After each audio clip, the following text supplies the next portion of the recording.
What's up, guys? Didn't get dressed up for nothing, alright? Today we're going to be talking about BAM! The Tower of Living and Dying by Anna Smith Spark. Guys, woo! So, this is book number 2 in the Empire of Dust trilogy. But guys, I just want to encourage you to stick around. I'm not going to go to spoiler town here in the breakdown or anything like that. Mainly, the reason why I would encourage you to stick around is A Court of Broken Knives was book 1, and it really was a book that grabbed my interest, and I very much enjoyed it. But I did find some issues there, here and there. But here in book 2, I'm never going to forget this book, all right? Let's get into it. Okay, guys, so like I said, I'm going to tread lightly. So here in the Tower of Living and Dying, we pick up right after the events of A Court of Broken Knives. Now, we're picking up with our prospective players, as well as adding a few more to the tale.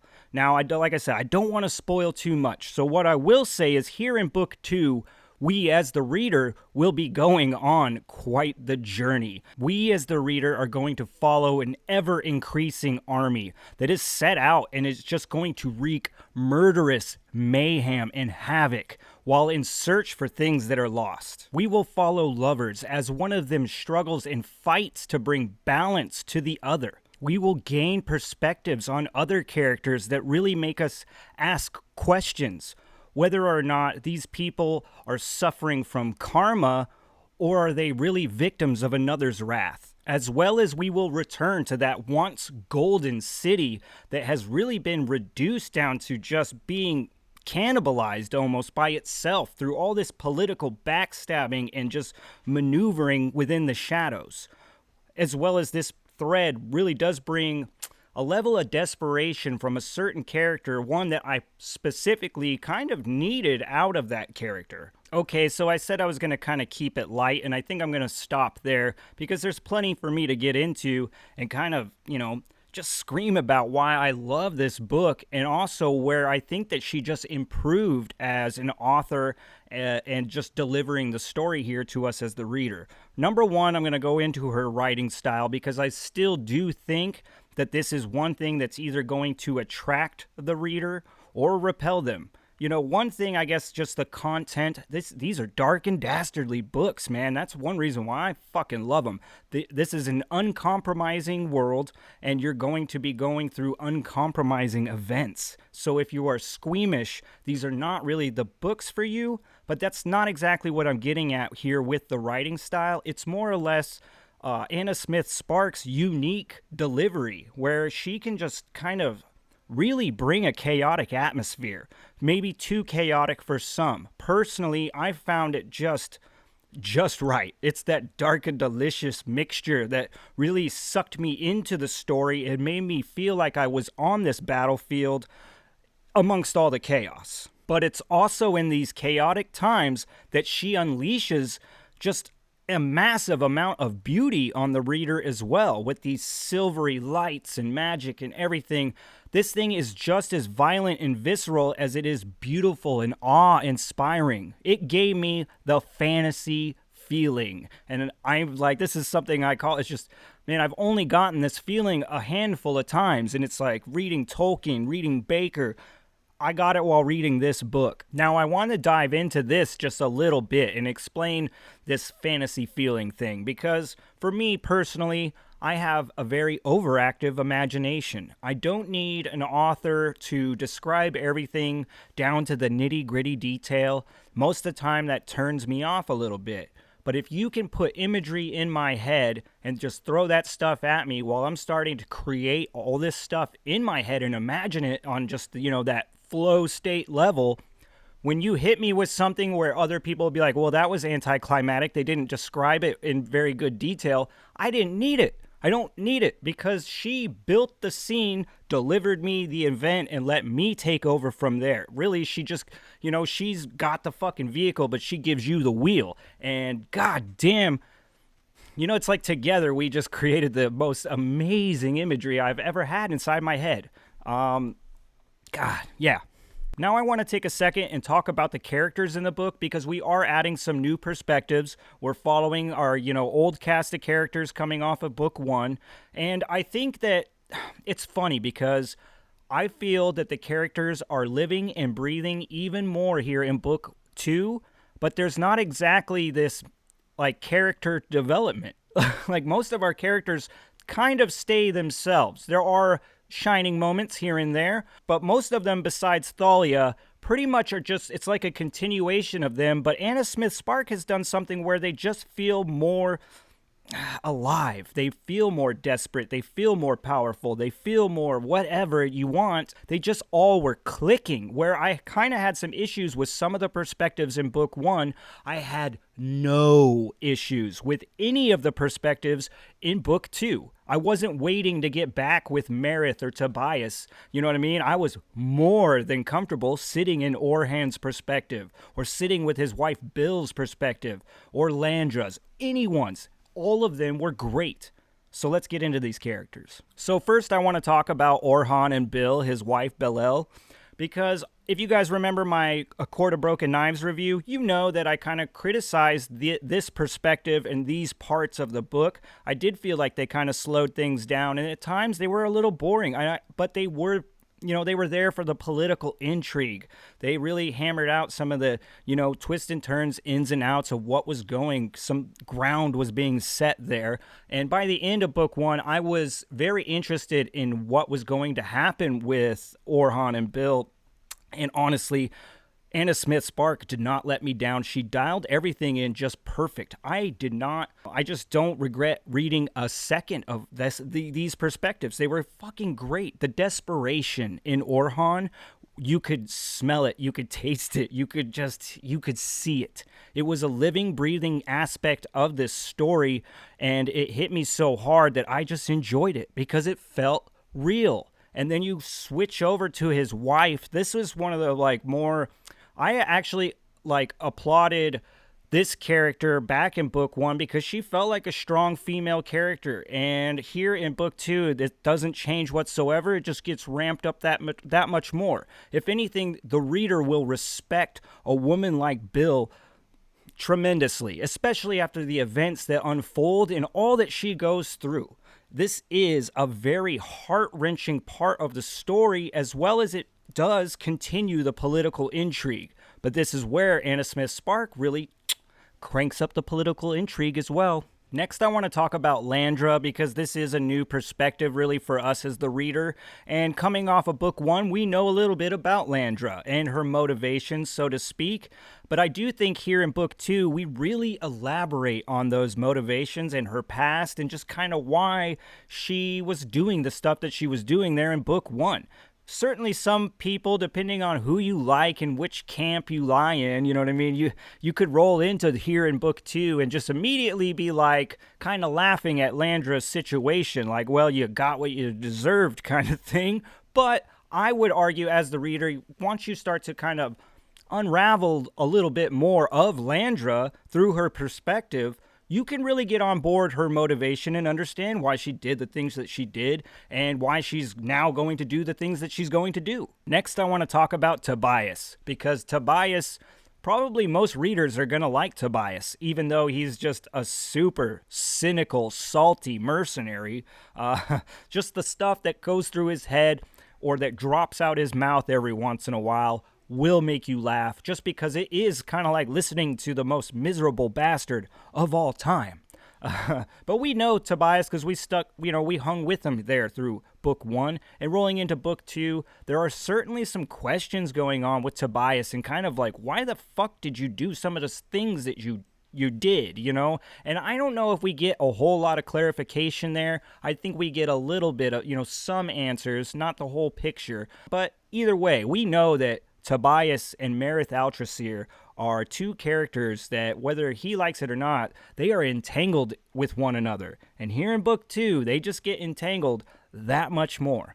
Next, I want to talk about our polarizing couple of Marith Altrasir and Thalia. Now, Marith, the thing about Marith, I loved Marith coming off of book 1. He is one of the most dastardly princes since Jorg Ankrath, and I can get behind a character like that. But then also, on the flip side of that, you have Thalia, who is this priestess, and yes, her religion and her faith might have pushed her to do certain things that might seem dark and disturbing, but not, all in all, Thalia is a very bright and shining light.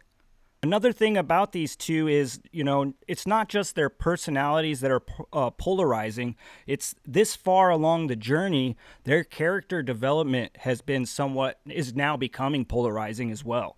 We are seeing where Marith is just kind of remaining dark and mysterious. We're not getting, he's not changing a whole lot. He's just pretty much staying the same, and Thalia is keeping him in check. We're just not getting a complete, dastardly Marith. He's at, 95%. Whereas with Thalia, we are getting slow, but yet the wheels are turning and we are getting character development. And by the end of this book, I would say that we have a massive chunk for her. And she does feel like a much stronger character, one that's, firmly planted here in the story. Another thing I want to talk about that these books, at least so far, have done for me personally as a reader, has really just kind of reformed how I feel about dragons in fantasy. I mean, I know this is a very controversial take, but it's like, man, I was just burnt out on dragons. I didn't want to have really anything to do with dragons in fantasy. I could leave them. Let's just say that, But here in these books, man, I just don't want to spoil anything for you guys. Yes, I mean, I'm saying that the books contain dragons, and I will also just say, goddamn, if she has not got me completely on board. I mean, this book contains a scene with a dragon that is probably, like I said earlier, I'm never going to ever forget this book or some of these scenes. They just will stick with me forever. Okay, so it's pretty easy to see I like the book. I love the book. Actually, after finishing this one, I didn't even have to start book 3 yet. I just went out and bought all 3 in hardcover. That's what I'm saying. This put Anna Smith Spark in my top tier, and this book specifically in that category of books that are near and dear to my heart for what it made me feel. You know what I mean? Like, the experience I got from it was top fucking notch, in a massive improvement from book 1. Not that book 1 is a failure or a piece of shit or not good or entertaining at all. It's just that book 2 feels like someone who really figured it out and got it dialed in to a point that no one can deny the greatness. That's just my own personal feelings, and this is why I'm getting at I'm so over the moon with this book. I need to be somewhat objective. And I do know, because there are several of us that read it together on the Discord, so I do know that there are going to be people that don't enjoy it as much as I. And I do think it's going to be for some of the same reasons that I do love the book. Like I said earlier, it's not for the squeamish. This thing contains some of the most dark, visceral violence and just imagery that I have read in fantasy, and I applaud it, but surely there are going to be people out there that condemn it for it.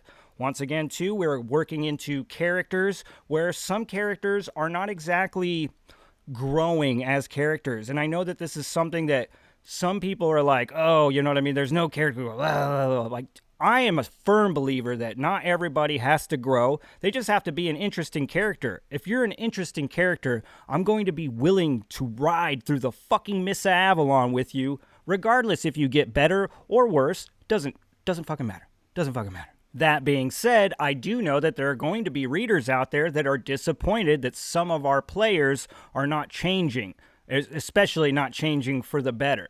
I do think that if you struggled with Marith and his perspective in book 1, I think that will continue to probably be a struggle for you here in book 2. Personally, I was a huge Marith fan. He was one of the, allures to this story for me in book 1, and so I just loved his dastardly ass here in book 2. But like I said, we're talking about subjective cons here, and I guarantee you there are going to be people that will be frustrated with Marith and just how he's portrayed and just how it all plays out. Which this kind of segues me into her writing, because I think that that's something that could, make or break it for the reader as well. This, as much as this was, very lyrical and visceral and violent and chaotic, and I loved it, those exact reasons could be a reason why a reader, kind of repels them out of the story. It might be too chaotic or too bloody or too, of these things. And certainly because Anna Smith Spark designed this thing like not just with multiple threads, different perspectives. She has different styles of perspectives, whether it's first person, third person, omnipresent. So it can kind of come at you from all different angles. But if one of those angles is consistently confusing to you, well, it's probably going to grade at you as you push forward, and it just continues to grade, and you get annoyed by then. Now, as far as my 2 cents for the slow and the struggling, well, I'm still kind of at a place where I'm not sure, guys. I do think that Anna Smith Spark has a beautiful, original, and unique style, but I also feel like it could be a big hurdle for some. If you need to kind of feel buckled in nice and tight and have things kind of laid out for you straightforward, then maybe this might be a big hurdle for you, and you might want to wait until you've gotten a little bit stronger as a reader to approach it. But I also want to say this too. If you're a struggling reader and one of your struggles is that everything kind of feels the same, then this might be that like kind of like shot in the fucking arm you need to get over the hurdle. It's kind of hard for me to really lay it all out there for you guys. As much as I love trying to help you and get this stuff all dialed in, this one is so tough for me because I could see where it's a coin flip between readers for multiple reasons. Just right now, I'll tell you, man, I'm on the side of I fucking love it, okay? And I would encourage you guys to get out there and just try it yourself. It's kind of like Dune in that aspect where it's like, man, I can't tell you you're going to like it or not. You just got to try it for yourself. All right, guys. As always, thanks for spending some time down here at the channel into Anna Smith Spark. A-kadoosh. Woo-wee, girl. God damn, this is good. And you got me pumped, chomping at the bit and buying hardbacks, man. And loving dragons again. I don't even know if I could thank you enough, all right? That's pretty goddamn kick-ass, and we'll just leave it at that, all right, guys? If you guys are fans of this series, just know, too, if you want a little bit more out of me, know that I'm waiting on David Desero, my brother over there. You should check out his channel. He's going to be reading this book, and we will be diving into the spoilers just like we did with A Court of Broken Knives. We've planned it out, and we're going to, knock all 3 of these books out. I do think that they need a little bit more spotlight, a little bit more discussion, because goddamn, they are beautiful and badass. All right? All right. Also, there is a Discord that you guys can join if you're fans of this series or other dark fantasy, grimdark series or other stuff. We are always chatting away, so go ahead. I'll leave a link in the description. Drop on in and say hi, guys. We do like to hang out in the dungeon, but we're not that dastardly. We'll only cut you once or twice. Or thrice. If you're new, please like and subscribe. It really helps me grow the channel, and that's apparently what I guess I'm doing here. It's either that or I'm just talking out my fucking neck hole. You know what time it is. Peace.